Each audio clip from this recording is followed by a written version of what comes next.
Okay, guys, what I found here is a Mr. Gasket coil spring booster, part number 1285. It sits underneath the coil spring in the A-arm. The rubber feels pliable, like it'll be nice and easy to cut with a razor blade.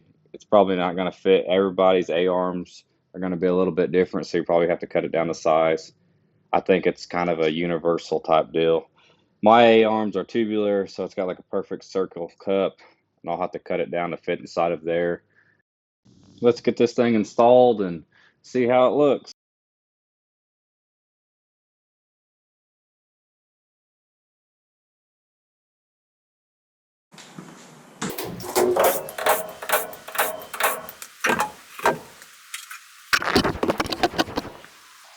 So all I'm going to do here is basically take my lower control arm off here, take my tie rod end off, maybe, we'll kind of see, probably won't have to honestly. Undo that shock right there.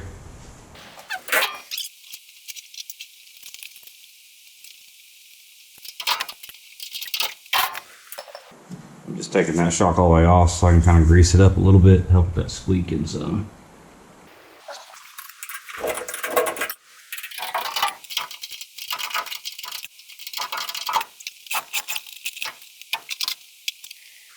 A lot of times you can just give these A-arms a little tap with a hammer and they will pop free here. Just like that.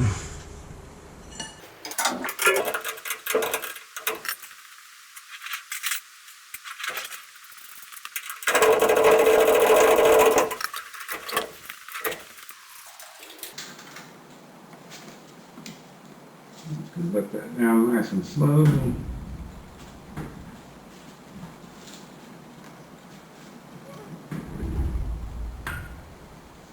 Just to get that tension off that spring there.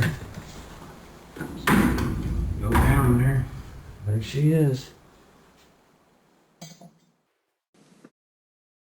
So like I had mentioned before, guys, you're definitely going to have to cut this thing down. It's definitely way too big to sit inside my A-arm.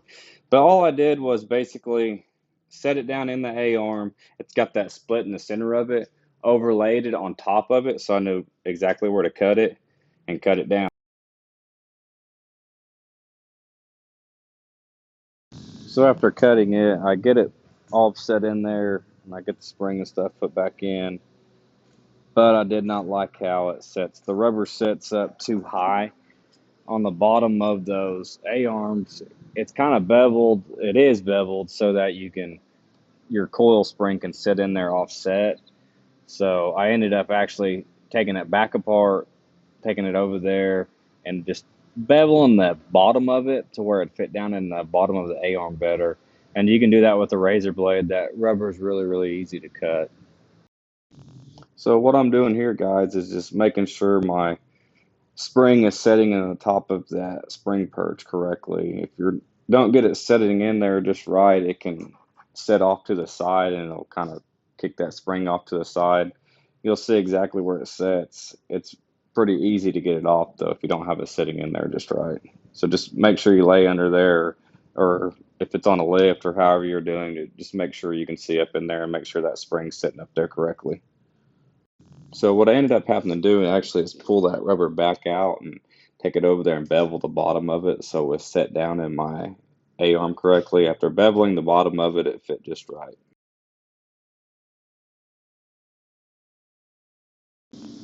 Yeah, so this is where it was rubbing, guys, up in my fender well. You can see it. It would do it when I'd hit a bump when I was turning.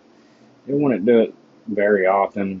Like I said, I'd have to hit a pretty good sized bump, and I was just getting annoyed with it. So got this side raised up. I'll get it set back on the ground and get a video of it and show you guys what it looks like.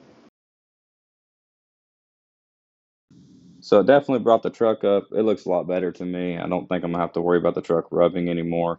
Definitely sets a little bit higher on the driver's side now, not much though. But with that rubber, it should settle in after me driving it and set pretty much level. This side's at right at about 29 and 3/4, and the driver's side just sits a little over that. But all in all, man, guys, it was not hard to do. It's a pretty easy job. I think pretty much anybody could do it. And hopefully this video helps somebody and helps them fix their Chevy C10 Lean. And anybody that watched, thanks for watching and good luck.